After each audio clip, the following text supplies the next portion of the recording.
for today's flow, we're going to do 5 movements, 2 minutes on each, and the first we're going to start with is cat and cow. So bring yourself onto all fours, have your hands under your shoulders, knees under your hips, and we'll begin at the base of your spine. So start by tucking and rounding out to your lower back, tucking your pelvis, pressing up, working to the mid back, then the upper back. We're going to wrap our shoulders around the ribs, really push the ground away and tuck our chin towards the chest. From here, tilt your pelvis forwards, slowly working your way up through the spine into extension. As we come to the top, let's open our chest, lift our eyes, take a breath in. And then again, we start by tucking the pelvis under, peeling up through your spine. Tuck your chin at the top. And then just keep moving at your own pace, trying to segment your way through your spine.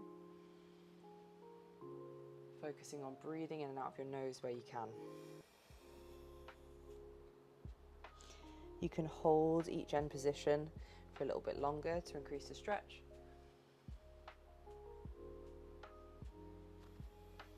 So in your cat, really rounding out, pushing the ground away, trying to flex your spine more and more. And as you go to extension here, keep trying to open your chest.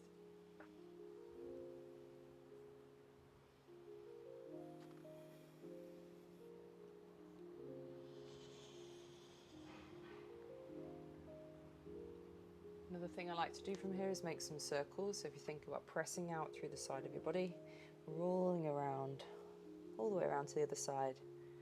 As your belly draws down, eyes lift up, then go the other way.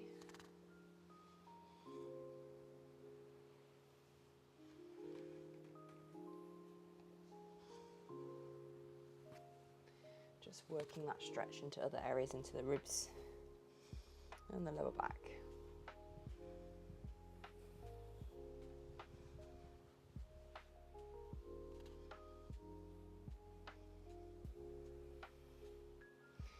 For the next couple of minutes, we're going to move from downward dog with the option of going into upward dog as well. So start by hooking your toes, send your bum towards your heels, and you'll get stretch into your toes here, and as they extend, we're going to lift our hips up. You can keep your knees nicely bent as you take your head through your shoulders. You're opening up into the shoulders and the chest here. And then if we start to straighten out through one leg, don't worry if your heel doesn't touch down. We'll also get the hamstrings and the calves. So alternate side to side. See how that feels. Breathe in and out of your nose. Maybe straighten both. Draw the lower ribs in. Look back between your legs. You have a bit of a wiggle with your hips as well, see how that feels. Feel free to add in any other variations from here if you're more familiar with stretching in a downward dog. We're going to go from downward dog forwards into a plank position and then just gently lower your hips towards the floor. You can unhook your toes. Open up through your chest, keeping the shoulders on top of the wrists, not too far in front. Press out through the tops of your legs. You can lower your knees before you get back to downward dog, or push through your shoulders, lift your hips, and then hook your toes again. So at your own pace, just move from downward dog into upward dog.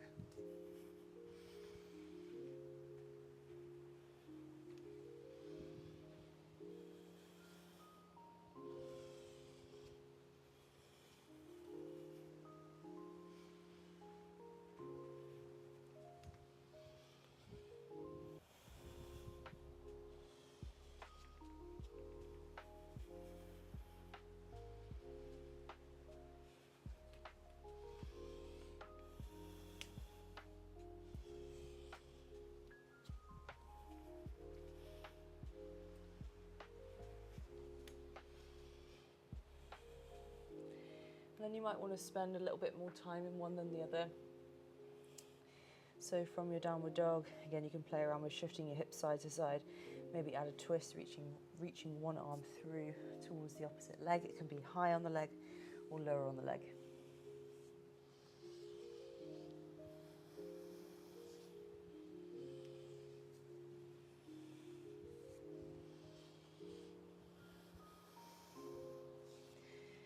We're going to move from our downward dog into high lunge, alternating each side. So from your downward dog position, again, your knees can be bent. pick a side and just step your foot up between your hands. From there, lift your torso up. Keep a bend in your back knee as you tuck the pelvis under, and you can raise your arms up. Hands can be wide, or you can bring your hands together if you've got less of limitation or tension in your shoulders. Bring your hands back down, go back to downward dog, and then switch. Stepping through, gently coming up, reaching tall, tucking the pelvis under, so you'll have a bend in that back knee. You'll get a really good stretch into your hip flexors. Come down, back to downward dog, and keep alternating.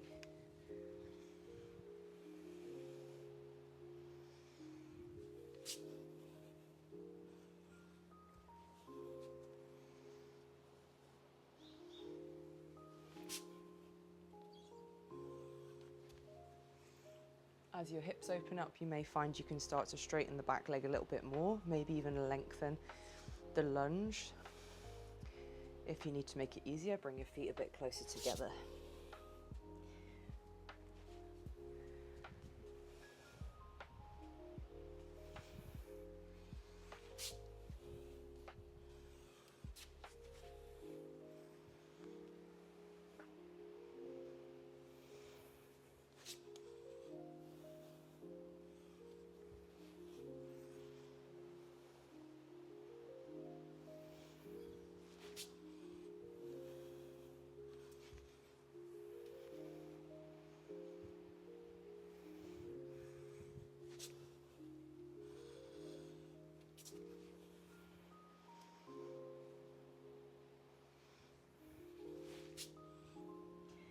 Bring yourself up into a wide stance with the legs. You can have your big toes slightly turned in, and then just narrow that stance if it's feeling too wide. We're going to add some lateral bends in.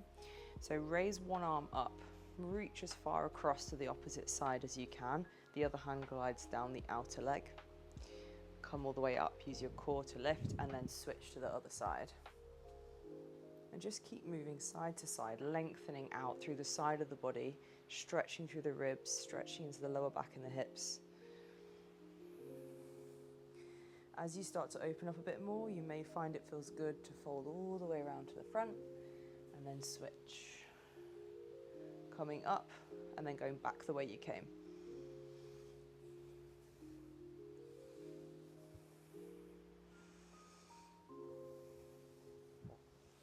Keep breathing in and out of your nose. Keep trying to find a little bit more space.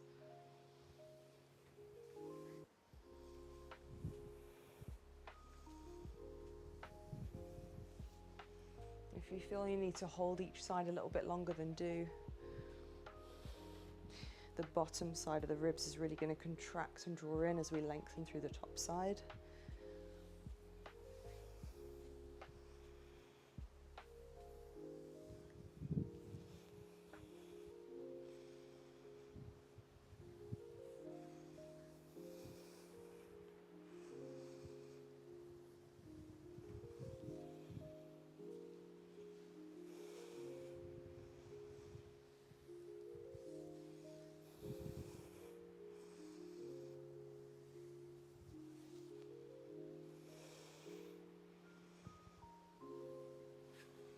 And then from here, bring yourself up, toe heel your feet in.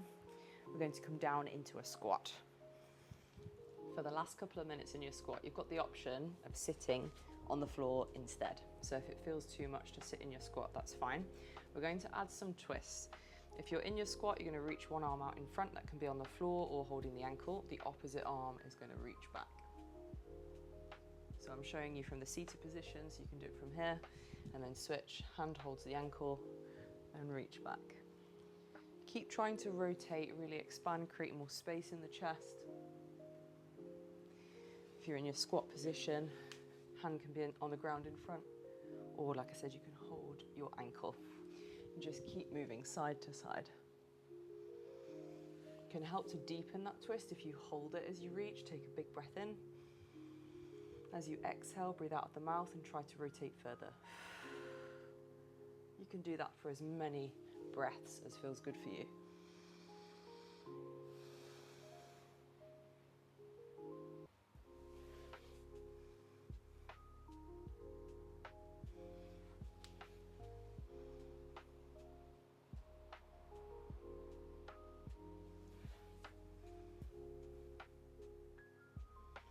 So getting the benefits of sitting in our squat, working into the ankles, knees, hips, and spine all at once.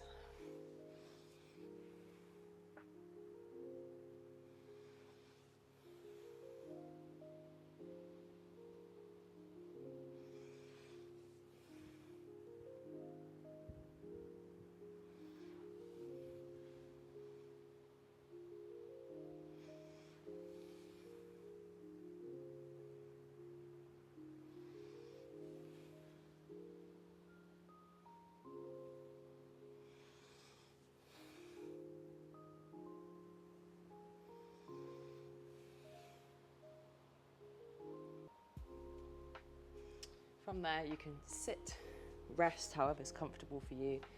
Thanks for joining me for another nice quick movement flow. I hope you feel better for that.